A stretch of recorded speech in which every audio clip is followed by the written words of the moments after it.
Hi, I'm Sherrill and welcome to my sewing room. If you're a beginner, this is really important you watch this video. I'm going to go over how to read pattern instructions for clothing because many of you have told me that you're brand new to sewing, you just bought a sewing machine and you're not sure how to get started. So what I'm going to do is I'm going to tell you how to pick out a pattern, how to read the back of the envelope, how to open it up and look at all the stuff inside. So let's get started. All right, now when you go to look at the pattern books, if you're a beginner, you need to go to the correct section of that book. You need to look for sections in the books that have something like easy, so simple, easy stitch or easy stitch and save, sewing for dummies, etc. That's what you need to look for because those are going to be really basic instructions. Now, I live in a small town. The only place I can buy patterns in my little town is our local Walmart. And they have a small fabric department and they do sell patterns. Walmart and the Simplicity Pattern Company have gotten together and published a book that's only sold through Walmart. And the patterns start at 97 cents. If you go to a regular pattern book, they can be upwards of $20. So if you're a beginner, look for the budget section. If you go to Walmart, and they have some very cute patterns in that book, where you find those specific patterns is in the very bottom drawer of the Simplicity drawer, because they sell other Simplicity patterns that are not designed specifically for Walmart. But these, if you're a beginner, I would start with one of those. So let me show you one that is exactly one of those. All right, this is labeled So Simple and it's by Simplicity. Again, look in the bottom drawer. This is a poncho. The reason why I would start out with something like this is you don't have to worry about fitting all your curves of your body. It just lays over it. It's not you don't need to worry about it fitting through the bust, the waist, the hips. It's just this baggy top. So that's why I recommend something like this if you're going to start with it. Once you've picked out your pattern, then on the very back of the pattern, you're going to see a whole bunch of numbers. So I enlarged this so that you could see what it looks like in bigger print, okay? So here's what it is. This is enlarged. So you've picked out your pattern. The next thing you want to do is look up here for recommended fabrics. And the very first one is fleece. And I'm going to go back to this for a second. This is fleece in the picture. And my Walmart actually has this fleece in there. Okay, so also it recommends other fabrics. So you would read that. So if you didn't want fleece, you can select one of the others. Notions means things like thread. So this does have thread in there, but also read that in case there's something else you need to buy. Here is your body measurements. This is in inches. Some patterns will list centimeters, but this particular one didn't. Here is small, which is size 10 to 12, medium, size 14 to 16, and large, size 18 to 20. So if you fall within one of these categories, let's say you are a small, and you fit exactly in this range, then you would pick this piece. But let's say one of these, you were much larger. You would have to consider, do I want to bump up to the next size or do I want to have to alter the pattern? So pattern altering takes some experience, but it still can be done to a certain extent if you're a beginner. So read those measurements and then down here This here means 60 inch. This means that it recommends you use 60-inch wide fabric. And for each size, it recommends a different amount. And this is in yards. It also requires interfacing, 5/8 yard of 20 to 25 inches. What the 20 to 25 inches means is interfacing is sold in that width on the bolt. They recommend Pellon. They have it in Walmart. So what's nice about these patterns is everything you see in it is in the Walmart store. Here is the finished length size of it right down here. And down here you'll see words with little asterisks in front of it. This one means if it's labeled on the pattern without nap. Nap means the direction of the pattern. For instance, corduroy has lines, they all go in one direction. Striped fabric, plaids, it has a specific direction of the pattern, so that's nap. So it can have a nap or without a nap, or it doesn't matter for this particular pattern. Now, measuring. A lot of people have no idea where their waist is. I used to be a physical education teacher, and I would have students measure their body, and they didn't know where their waist was. So, here's where it is. Right underneath the armpit is your bust line. A little ways above your hip, a little bit below the belly button, is your waist. And the widest part down here is your hip. So that's where you need to measure your body. All right, when you open the envelope, you're going to see a sheet like this. Some of your patterns have more than one sheet. This gives you all of the information on how to put your pattern together. Now, when you're new, a beginner, this is very overwhelming. So I am going to break this down. I actually enlarged a lot of these pictures on there so that you can see what it is. All right.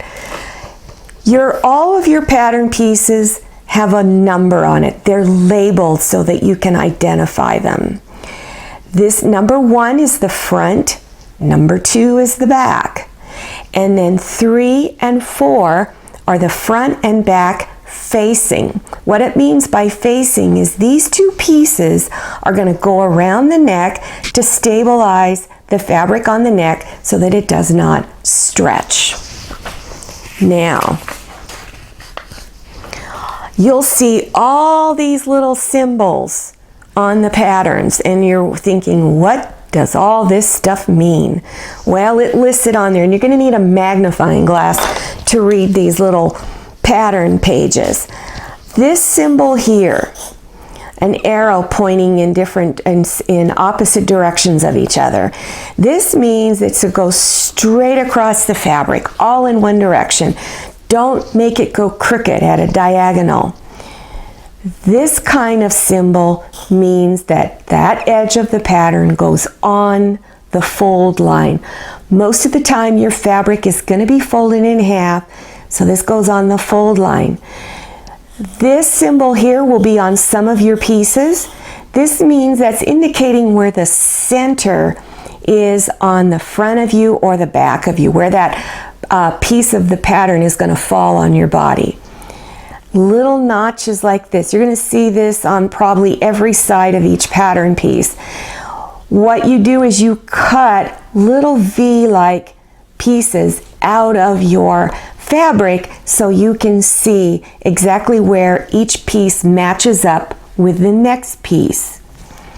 Little circle dots like this can mean a variety of things.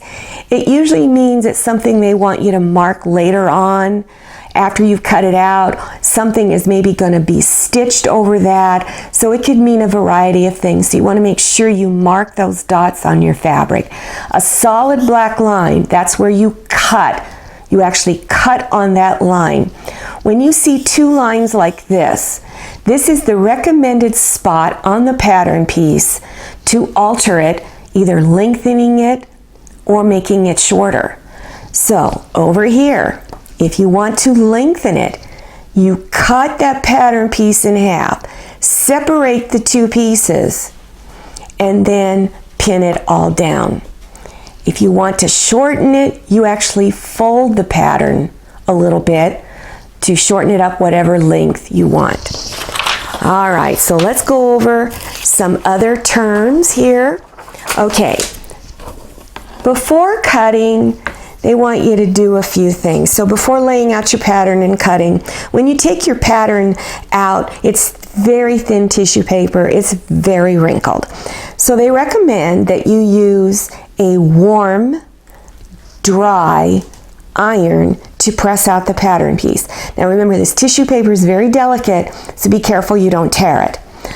Also, on many patterns, there are multiple layouts sometimes for laying out patterns. You want to circle the one that's for you, because there could be a pair of pants and a top all in the same pattern. So you want to make sure that you're looking at the correct layout. And then for double thickness, if your pattern piece says that it needs to be double thick, that means you fold the fabric front sides together. Okay, for single thickness, that means you have the front side of the fabric or right side, they mean the same thing, facing up. Also for nap and certain pile, you want to, that's where it's like the corduroy, the lines, you want to make sure you've got all of that laid out according to that direction of the fabric. And then transfer any dots or circle dots that you need. You want to mark them. So after you cut on the back side, you're going to either use dressmaker's chalk or fabric marking pins to mark those little circle dots. And then remember, on certain sides of the pattern piece are little notches. Just make them really small. Okay? Couple of more things. I know that this is a very dry subject, but I felt it was needed for you to do. Sometimes your sewing instructions require you to trim some of the fabric off around corners, points, going around curves. You need to do little notches or cut little slits. This will enable the fabric to lay flatter and smoother if you do this. So you don't want to skip that step and think that it's not important. Now sometimes a pattern piece will require you to have single thickness of the fabric folded or double thickness. So make sure you read that layout instructions very, very clearly. So double thickness means that the fabric is folded in half. Single thickness means it's just laid out. There's just one layer of the fabric. And then also there's a different way of folding. When you purchase fabric, it's folded selvage edge to selvage edge. Sometimes your pattern directions will require you to do a crosswise fold. So you're going to unfold your fabric and fold raw edge to raw edge. So that's what a crosswise fold is. Now, looking at the way your pattern pieces are laid out, here's the selvages. Raw edges are here and here. Here's the fold line. So, when you're laying your pattern pieces out, pay attention to the arrows. They're all going straight across this way with the exception of that one, and I'll get to this one in a minute. Also note that this one is shaded really dark. This means that it wants you to turn this pattern piece upside down so that the printed side is facing down. This piece here looks like it's on the fold line, but it's not, because look at this symbol. So you don't place it on the fold line, it's just placed near the fold line. Remember, if it was going to go on the fold line, it would have an arrow going down this way and this way with a line across. And then of course, here's two Look how the line is going. And 4, now for some reason they don't have the symbol showing very well on this one, but on that pattern piece it does say place it on the fold line right there. So a couple of more things. You turn it over to the other side where it shows all the step-by-step instructions, and up here is a little chart. When you're looking at your instructions, they're giving you pictures and they're shaded in a specific manner. This is very lightly shaded. This means the right side or front side is facing you. When it's completely white, that means you're looking at the back of the fabric and it's facing away. All these little lines like this here, these little crisscrossy lines, this means that it's the interfacing. And then when it's really, really deep, dark like this, that means there's lining involved and you should be looking at the lining. Also, some patterns have cross-reference to languages, because I know I have a lot of you who watch my channel from all over the world. So some of the patterns have this in multiple languages. So hopefully you can find patterns that have that if that's your case, if English is not your first language. Now let's look at part of the pattern pieces itself. See how thin this tissue paper is? One of the things, remember, that they suggested that you do is take a felt tip pin, this one's kind of wide, and mark your size line. So this is large, this one's medium, and this one is small. So for small, you would highlight this line. And as you're going down, look for the next little S, which is right here. So that means I need to mark way outside here. And you would continue all around. Also look at the pieces. Here's the little notch. That means after you cut it out, you're going to cut a little notch there, really, really small. Don't make it too big. And then also look at the arrow. Okay, remember what it said about that. And then it'll also tell you how many to cut. So that's up here. All right, up here it tells you how many pieces to cut. And this is on all of your pieces. So once you've got this sheet out and you've got your sizes highlighted, then go ahead and cut it out of your sheet. Then look at the layout. Let me get back to this sheet here. Go back to your layout portion of your instructions. Lay your pattern out accordingly. Cut it out. Mark your notches and any other little circle dots that you need to do. Then you would go to the back side and begin following the step-by-step instructions that are on there. Well, you know, you may have to review this video several times if you're new. If you've already got a pattern you bought, get it out and kind of read along with it as you go through this video. I think it will make a lot more sense to you.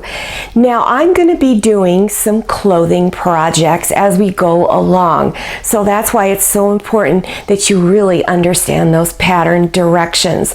Now, if you want to keep informed on all those future videos for clothing and quilting, etc., then you need to click on subscribe. There's one down there in the lower right-hand corner. It's red. It says subscribe. You can click on that one at any time throughout the video. Towards the end, there's that round picture of my face floating around. That's also a subscribe button.